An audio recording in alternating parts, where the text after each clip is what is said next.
Hello मेरे प्यारे बच्चों, कैसे हैं आप लोग। क्वेश्चन पूछो में आपका फिर से स्वागत है। मेरा नाम है विशाल गंगवार और मैं हूं आपका मैथ टीचर। ओके, तो चलिए पढ़ा जाए, शुरू कर दी जाए गणित की क्लास। चलिए भाई, तो आज की क्लास में जो हम पढ़ने वाले हैं, ओके, सारा प्रेशर भूल जाया करो जब यहाँ क्लास किया करो। ओके, सारा प्रेशर, सारा दबाव रिलीज कर दिया करो, क्योंकि आज का जो हमारा टॉपिक है बहुत मजेदार सा टॉपिक है, वो है अभाज्य गुणनखंडन। एक ऐसा टॉपिक जो आप बचपन में बहुत बार पढ़े हो। बोलो सर सच में पढ़े हैं? हाँ बालक, सच में पढ़े हो। इसे अंग्रेजी में बोलते हैं प्राइम फैक्टराइजेशन। क्या बोलते हैं? Prime factorisation. हिंदी में बोलते हैं अभाज्य गुणनखंडन। बोलो सर नाम ना बताओ, ये बताओ करते कैसे। तो बालक समझो कि क्या होता है इसमें। कि मान लीजिए अभाज्य गुणनखंडन होता क्या, बहुत सिंपल समझते हैं। आपने पिछली क्लास में पढ़ा अभाज्य संख्या क्या होती है, पढ़ा नहीं पढ़ा? क्या होती है बालक, ध्यान करो। एक ऐसी संख्या जो स्वयं से या एक से विभाजित होती है, उसी को हम क्या बोलते हैं? अभाज्य संख्या बोलते हैं। ध्यान आ रहा नहीं आ रहा? जैसे 2, 3, 5, 7, 11, 13, 17, 19, ये सभी की सभी संख्या क्या है? या तो खुद से विभाजित होंगी या फिर एक से विभाजित होंगी। समझ में आ रहा है? मतलब कहीं ना कहीं अभाज्य गुणनखंडन अगर नाम से बोलूं तो कहीं ना कहीं अभाज्य संख्याओं का हम इस्तेमाल करने वाले हैं। सही बात है, करने वाले हैं, लेकिन किस में करेंगे? तो समझिए बेटा कि मान लीजिए अगर हम किसी भी भाज्य संख्या को, किसी प्राकृतिक संख्या को उठा लें। मान लो मैंने लिया 24 लिया। क्या लिया मैंने? 24 लिया। ध्यान करो, आपने अभाज्य गुणनखंडन बहुत किया है। अरे बहुत सिंपल है यार, क्या करो, अब इसको मुझे क्या करना है? अभाज्य संख्याओं के गुणनफल के रूप में व्यक्त करना है। किसमें करना है? कैसे करते हैं? ध्यान करो भाई। सबसे पहले अभाज्य संख्या, छोटी से छोटी, सबसे छोटी अभाज्य संख्या कौन सी होती है बालक? 2। कौन सी होती है? 2 होती है, नहीं होती है? होती है सर। तो आइए भाई लिख लीजिए। तो बेटा देख लीजिए, तो हम कह सकते हैं कि 2, सबसे पहले जिससे जाए सबसे छोटी संख्या से विभाजित करना शुरू करो। 2 से शुरू किया करो। तो देखो बेटा 2 एकम 2, 2 दूनी 4, ठीक है। फिर 2 से जाएगा 2 छंग 12, 2 3 6, 3 एकम 3। आ गया नहीं आ गया? मतलब मैं कह सकता हूं कि 24 का जो अभाज्य गुणनखंडन होगा क्या होगा? अभाज्य संख्याओं के गुणनफल के रूप में अगर इसको मैं व्यक्त करूं तो कह सकता हूं 2 गुणा 2 गुणा 2 गुणा 3 कह सकता हूं। और क्योंकि 2 2 2 तीनों क्या है? समान संख्या है, तो इसको मैं 2 की घात 3 लिख सकता हूं, गुणा 3। तो ये हो गया बेटा 24 का अभाज्य गुणनखंडन। समझ में आ गया नहीं आ गया? क्लियर है? ये तो सर बहुत किए हैं। हाँ बेटा बहुत किए हो, इसी को कहते हैं अभाज्य गुणनखंडन। कुछ नहीं, आपको कोई भी भाज्य संख्या दे दी जाएगी या कोई भी आपको संख्या दे दी जाए, उसको अभाज्य संख्याओं के गुणनफल के रूप में व्यक्त करने की जो विधि होती है, उसी को हम क्या बोलते हैं? अभाज्य गुणनखंडन बोलते हैं। समझ में आ गया नहीं आ गया? बहुत सिंपल है। क्लियर है नहीं क्लियर है? चलिए भाई, बहुत सिंपल है तो बहुत अच्छी बात है। तो यहां पे मान लो अपने, चलो करके दिखाओ। अच्छा, आपको करने को मिलेगा। ओके, चलो करके दिखाओ। मान लो 236 का आपको अभाज्य गुणनखंडन करना है। क्या करना है? 236 का अभाज्य गुणनखंडन कर लोगे? जल्दी से करके बताओ, जल्दी से, डू फास्ट, एकदम बढ़िया से। तो देखो सबसे पहले किससे जाएगा? सबसे पहले वो सबसे छोटी संख्या शुरू करते हैं। ध्यान दीजिएगा, कभी भी गुणनखंडन करते हैं सबसे छोटी संख्या शुरू करते हैं, जो कि अभाज्य संख्या क्या है? 2 है। ओके ठीक है सर। तो बेटा 2 एकम 2, 2 एकम 2, 2 अट्ठे 16, ठीक है। फिर देखो 2 से जाएगा, क्योंकि ये सब सम संख्या है। सम संख्या जो 2 से विभाजित होती हैं। थोड़ा 2 पंजे 10, 2 नेम 18 हो गया। लेकिन अब ये किससे जाएगा? अब क्या 3 से जाएगा? 3 एकम 3, 29 नहीं जाता 3 से। फिर 5 से तो जाने वाला नहीं है, क्योंकि संख्या ही नहीं है। ओके, 5 से नहीं जाएगा, 7 से भी नहीं जाएगा, 7 के पहाड़े में 59 तो नहीं आता है। 11 से भी नहीं जाने वाला, किससे? 13 से जाएगा, 13 से भी नहीं जाएगा, 17 से भी नहीं जाएगा, 19 से भी नहीं जाएगा। किससे जाएगा सर? मैं आपको बता दूं बेटा, 59 अपने आप में एक अभाज्य संख्या, तो इसीलिए 59 से ही जाएगा। 59 एकम 59। समझ में आ गया? तो मैं कह सकता हूं 236 को मैं लिख सकता हूं क्या?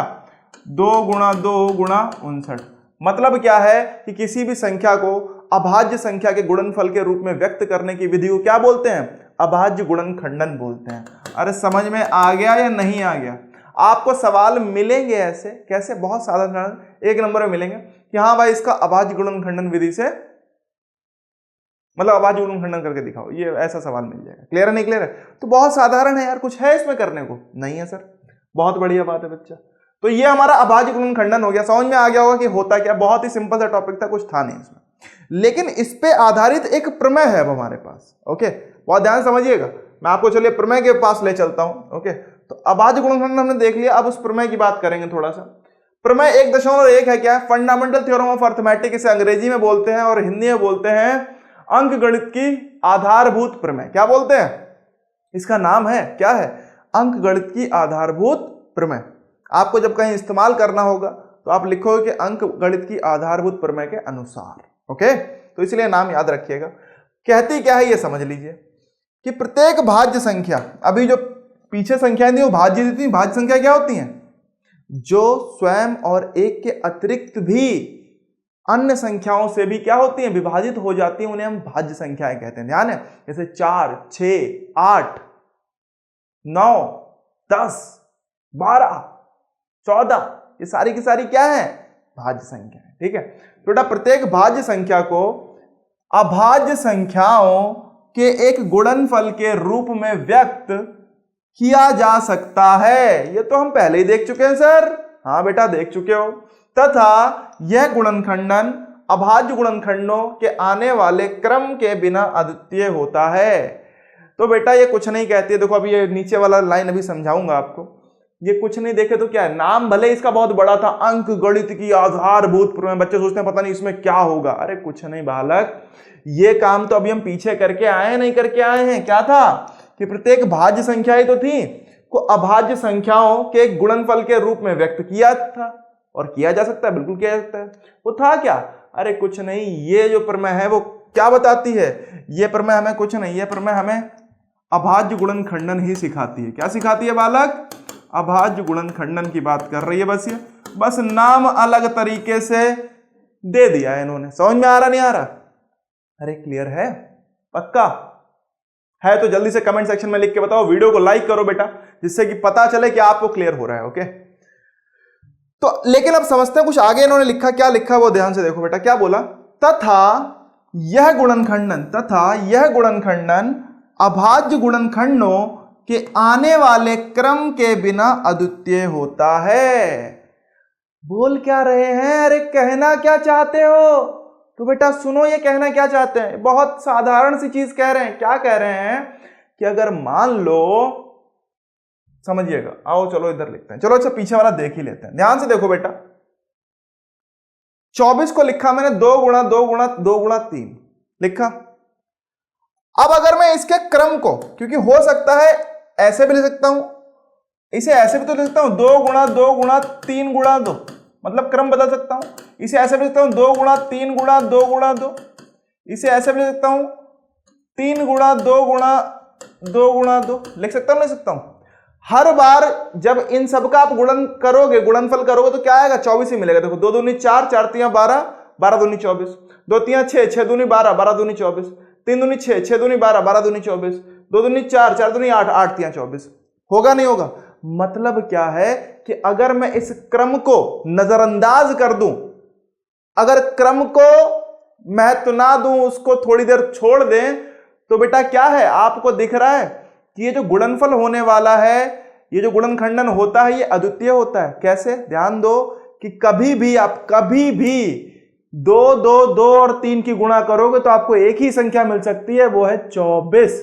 24 के अलावा क्या कोई और संख्या आप प्राप्त कर सकते हो? बताओ जल्दी से, जल्दी से बोलो, कर सकते हो क्या?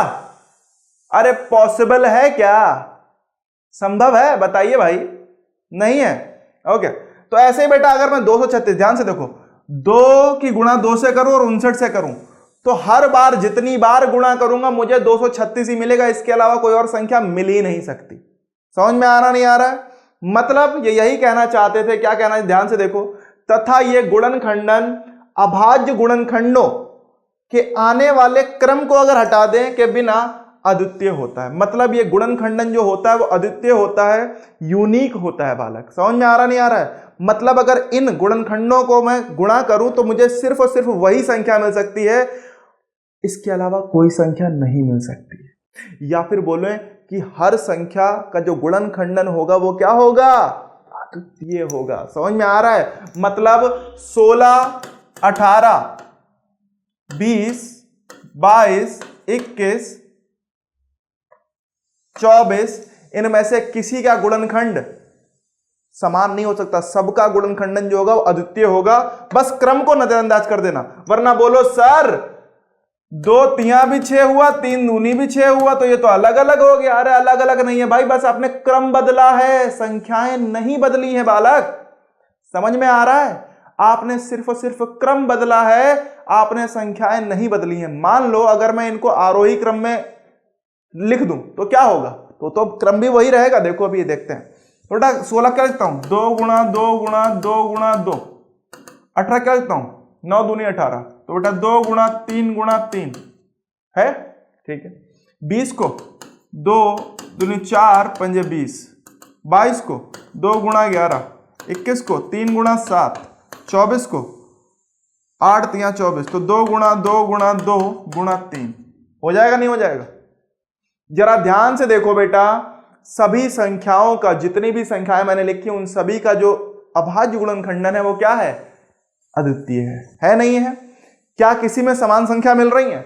इसमें 4 2 आए तो इसमें 1 2 2 3 आ गए, इसमें 2 2 1 5 आ गया, इसमें 1 2 और 1 11 आ गया, इसमें 1 3 और 1 7 आ गया, इसमें क्या है? 3 2 आ गए हैं और 1 3 आ गया नहीं आ गया? मतलब क्या है कि ये गुणनखंडन हमेशा क्या होता है बेटा? अद्वितीय होता है। बस इसके क्रम को मत देखिए, क्रम के बगैर अगर इसको हम देखें तो ये अद्वितीय होता है। बस इतना सा ही कहना चाहती है। समझ में आ गया? मेरे हिसाब से आपको समझ में आ गया? आ गया, बहुत अच्छी बात है बालक। जल्दी से कमेंट सेक्शन में भी लिख के बताया करो, जिससे कि मुझे पता चल जाए हाँ भाई आ गया। अब दूसरे शब्दों में अगर बोलें बालक, तो क्या कह रहे हैं दूसरे शब्दों में कि एक प्राकृत संख्या का यहां तात्पर्य प्राकृतिक संख्या से है। ओके, एक प्राकृत संख्या का अभाज्य गुणनखंडन उसके गुणनखंडों के क्रम को छोड़ते हो, क्रम को छोड़ दो तो अद्वितीय होता है। मतलब किसी भी प्राकृतिक संख्या को जो अभाज्य गुणनखंडन होगा वो क्या होगा? अद्वितीय होगा। समझ में आया क्या? कोई डाउट, कोई कंफ्यूजन? कुछ भी नहीं है? पक्का? चलो भाई, बहुत अच्छी बात है, अच्छी बात है अगर आपको कंफ्यूजन नहीं है। तो इस तरीके से बेटा आपको ये रही आपकी क्या थी? अंकगणित की आधारभूत प्रमेय। इसी के उस पे आपको क्या करना होगा? चलो कुछ सवाल आपको मिलेंगे, जैसे आपको क्या करना होगा कि इनका गुणनखंडन विधि से इनका क्या करना हो? गुणनखंड आपको ज्ञात करने होंगे। जैसे लाइक मान लो, चलो इनका अभाज्य गुणनखंडन करो। एक संख्या दे रहा हूं 2012। चलो भाई इसका अभाज्य गुणनखंडन करिए, कर लेंगे? करिए। अच्छा 2012 छोड़ो, 2016 दे देता हूं, चलो थोड़ा आसान हो जाए। देखो अब इसका अभाज्य गुणनखंडन करते हैं, आइए देखते हैं। तो क्या आएगा? 2 एकम, छोटी संख्या शुरू किया, 2 एकम 2, ये तो जो 0 से जाएगा, फिर 2 0, क्योंकि ये भी एक क्या है? 2 से छोटा है, तो 2 0 है 0। फिर क्या बचा? 1 6 16 बचा, 2 8 16। फिर क्या आएगा? 2 पंजे 10, 0 2 छक्कू 8, 2 2 4, 2 पंजे 10, 2 दूनी 4, 2 एकम 2, 2 दूनी 4, 2 छंग 12, 2 छंग 12, 2 तिया 6, 3 दूनी 6, 3 एकम 3, 3 सत्ते 21 और 7 एकम 7। आ गया? देखो जल्दी से देखो, तुम्हारा भी यही आएगा, जल्दी से बताओ आया क्या? आया तो बहुत अच्छी बात है। तो बेटा हम 2016 को क्या लिख सकते हैं? इसको लिख सकते हैं 2 गुणा 2 गुणा 2 गुणा 2 गुणा 2 गुणा 3 गुणा 3 गुणा 3 लिख सकते हैं। तो बेटा ये क्या हो गया? अब इसको हम इस तरीके से कह सकते हैं, ये हो जाएगा, क्या हो जाएगा? 2 की घात 5, जितना एक जैसे संख्या उनकी घात लगा दो, 1 2 3 4 5 थे, गुणा 3 की घात 2 गुणा 7। समझ में आ गया नहीं आ गया? क्लियर है? तो अगर मैं एक व्यापक रूप से देखें तो हम क्या कह सकते हैं? व्यापक रूप के तौर पे हम बोल सकते हैं कि यदि, क्या बोल सकते हैं? यदि x एक भाज्य संख्या है, क्या है? भाज्य संख्या है, तो अंकगणित की आधारभूत प्रमेय क्या कहती है? तो हम x को अभाज्य गुणनखंडन के रूप में, अभाज्य संख्याओं के गुणनफल के रूप में लिख सकते हैं। मतलब क्या है? P1 P2 P3 dot dot dot Pn लिख सकते हैं, लिख सकते हैं। मतलब जहां P1 P2 P3 Pn अभाज्य गुणनखंड है, अभाज्य गुणनखंड है। समझ में आ रहा है? मतलब ये अभाज्य गुणनखंड हो गया हमारे। ओके, अब अगर इनका ऑर्डर मान लेते हैं, अगर हम P1 P2 P3 को आरोही क्रम में मान लें तो हम कह सकते हैं, यदि P1 P2 P3 dot dot dot Pn आरोही क्रम में, किस क्रम में है बेटा? आरोही क्रम में है, तो क्या हो जाएगा? तो हम बोल सकते हैं कि P1 जो होगा वो सबसे छोटा होगा P2 से या उसके बराबर हो सकता है, P2 P3 से छोटा होगा, P3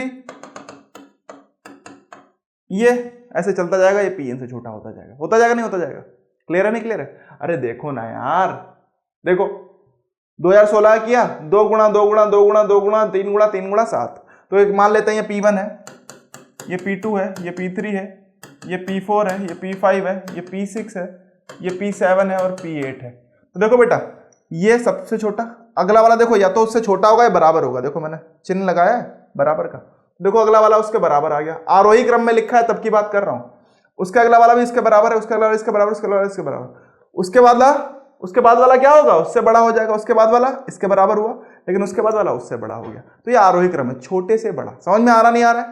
तो चलिए भाई अब एक सवाल करते हैं, जैसे आप जल्दी से बताइए मुझे, मान लो मैंने आपको एक सवाल दिया 1470 का क्या करो?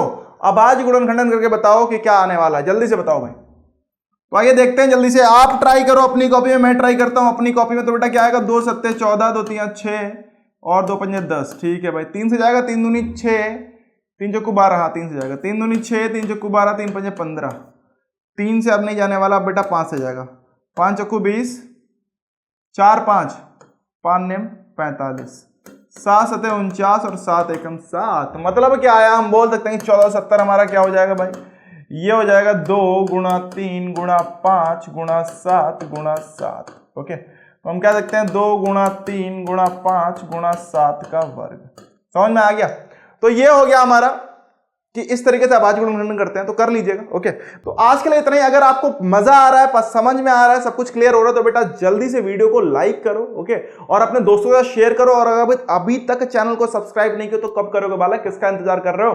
कौन आएगा आपको सब्सक्राइब करवाने? थोड़ा जल्दी से करें, जिससे कि हम और अच्छा सा कंटेंट आपके लिए लेके आ पाए। मिलते हैं नेक्स्ट क्लास में, तब तक के लिए बाय बाय।